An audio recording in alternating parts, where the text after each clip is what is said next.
ఓం నమః శివాయ. ఓం నమో నారాయణాయ. నరదృష్టి నివారణ కాళభైరవాయ నమో నమః. ఓం కాళకాలాయ విద్మహే కాళాతీతాయ ధీమహి తన్నో నరదృష్టి నివారణ కాళభైరవ ప్రచోదయాతు. హరి ఓం. మా ఛానల్కి స్వాగతం. చూస్తున్న వీక్షకులకు, ప్రేక్షకులకు, ప్రియ కాళభైరవ భగవద్బంధులకి స్వాగతం పలుకుతూ, జ్యోతిష్య అభిమానులకు, సనాతన ధర్మ సంరక్షకులకు అందరికన్నా ముందుగా చైత్ర పూర్ణిమ శుభాకాంక్షలు. చైత్రమాసం అనగానే మనకు అందరికీ గుర్తొచ్చేది వేసవి కాలం. అంటే స్కూళ్ళు, కాలేజీలు అన్నీ అయిపోయి పిల్లలతో ఆటపాటల చేత అందరము ఆధ్యాత్మిక చింతనతో కూడుకున్నటువంటి మాసం కనుక వేసవి కాలంలో వీలైనంత వరకు మిట్ట మధ్యాహ్నం పూట బయట ప్రయాణాలు పెట్టుకోకుండా ఉండడం ఉత్తమోత్తంగా భావించగలగాలి. 1 ఏప్రిల్ నెల 2026 నుండి 15/4/2026 వరకు పుట్టినటువంటి వారందరికీ కూడా ముందస్తుగా జన్మదిన శుభాకాంక్షలు. గతంలో వివాహం చేసుకున్న వారికి వివాహ వార్షికోత్సవ శుభాకాంక్షలు. ద్వాదశ రాశుల్లో గ్రహ గమనాలను వీక్షింపచేద్దాం.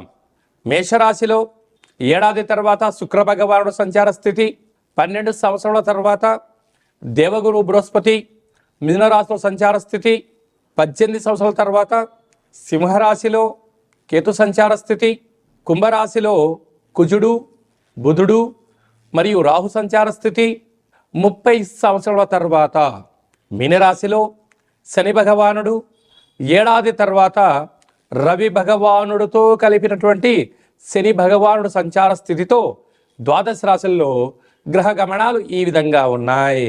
తులారాశి వారికి ఎన్నడూ లేనటు విధంగా ఆదాయ వ్యయాలలో అద్భుతంగా ఉండినను 6వ స్థానంలో ఏడాది తర్వాత రవి భగవానుడు శని భగవానుడితో 6వ స్థానంలో ఉన్నప్పుడు అనేక రకాల ఇబ్బందులను ఎలా తొలగించుకోవాలో ఈ వీడియోలో సవివరంగా సంపూర్ణంగా తెలుసుకుందాం. తులారాశిలో ఏ నక్షత్రాలు వస్తాయనగా చిత్తా నక్షత్రంలోని 3వ పాదం, 4వ పాదం, స్వాతి నక్షత్రంలోని 4 పాదాలు, విశాఖ నక్షత్రంలోని 1, 2, 3 పాదములు కలిపితే తులారాశి. రాశాధిపతి శుక్ర భగవానుడు. వీరికి సంతాన స్థానంలో 5వ స్థానంలో త్రిగ్రహ సంచార స్థితి ఉన్నప్పుడు దయచేసి మీ పిల్లలను వేసవికాల సమయంలో చెరువుల దగ్గరికి, ఆటలాడుకునేటువంటి కార్యక్రమాల దగ్గరికి, గ్రౌండ్లలో పిల్లలు ఏం చేస్తున్నారో తప్పక మీరు గమనించి తీరాలి అని చెప్పి జ్యోతిర్విజ్ఞానం తెలియచేస్తుంది. రుణరోగ శత్రుస్థానంలో ఆత్మకారకుడు రవి, ఆయుకారకుడు శని భగవానుడితో మీనరాశిలో ఏడాది తర్వాత సంచారం చేయనప్పుడు దయచేసి అప్పులు ఇవ్వద్దు, అప్పులు కూడా తెచ్చుకోవద్దు. ఈ రెండిటి వలన మీరు ఒత్తిడికి గురవడం, దీర్ఘకాలిక వ్యాధికి ఇబ్బంది పడడం, పోలీస్ స్టేషన్లు, కోర్టు సమస్యలను ఎదుర్కొనే పరిస్థితి అధికంగా ఉంటుంది. కనుక ఇలాంటి కాల సమయంలో వీలైనంత వరకు మౌనం, ధ్యానం, ఏకాగ్రత, సత్ప్రవర్తన వలన నరదృష్టిని, శత్రు ప్రభావాలను అధిగమిస్తూ అఖండమైన విజయాన్ని సాధించడానికి అద్భుత రాజయోగం ఉంటుంది. అలాగనే విశేషంగా 7వ స్థానంలో శుక్ర భగవానుడు ఉండడం వల్ల ప్రేమికులు తస్మాత్ జాగ్రత్త. ఇలాంటి కాల సమయంలో చైత్ర పూర్ణిమ సందర్భంగా తులారాశి వారు రాత్రిపూట పాలను ఒక బౌల్గా ఏర్పాటు చేసి పాలలో ఆ యొక్క చంద్రభగవాన్ని దర్శనం చేసుకొని ఈ పాలను మీరు తీర్థంగా స్వీకరించి మీరు భూమాతకు పోయడం వలన రుణరోగ శత్రు సమస్యలు తొలగిపోతాయి.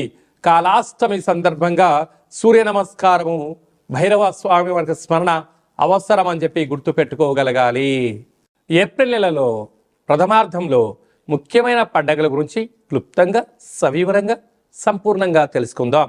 మనకు 2వ తారీఖు ఏప్రిల్ నెలలో చైత్రమాస పూర్ణిమ అంటే విశేషమైనటువంటి పూర్ణిమ తిథి ఎందున, అంటే తెలుగు ఉగాది ప్రారంభమైన తర్వాత వచ్చేటువంటి మొట్టమొదటి పూర్ణిమ కావడం వలన తప్పక మనమందరము కూడా వీలైనంత వరకు గృహంలో శక్త్యానుసారంగా శ్రీ రమా సహిత సత్యనారాయణ స్వామి ఒక వ్రతము, అలాగనే రాత్రిపూట చంద్రోదయ దర్శనం చేసుకోవడం వలన సంవత్సరాంతము అఖండమైనటువంటి చంద్రుడు ఆకాశంతో వెలుగులు ఎలా ప్రసరిస్తూ ఉంటాడో మన జీవితాల్లో అన్నింటా విద్యలో, ఉద్యోగంలో, వివాహంలో, సంతానంలో, రాజయోగంలో సకల భోగ భాగ్యాలతో ఆనందంగా ఉంటాము అని చెప్పి గమనించాలి.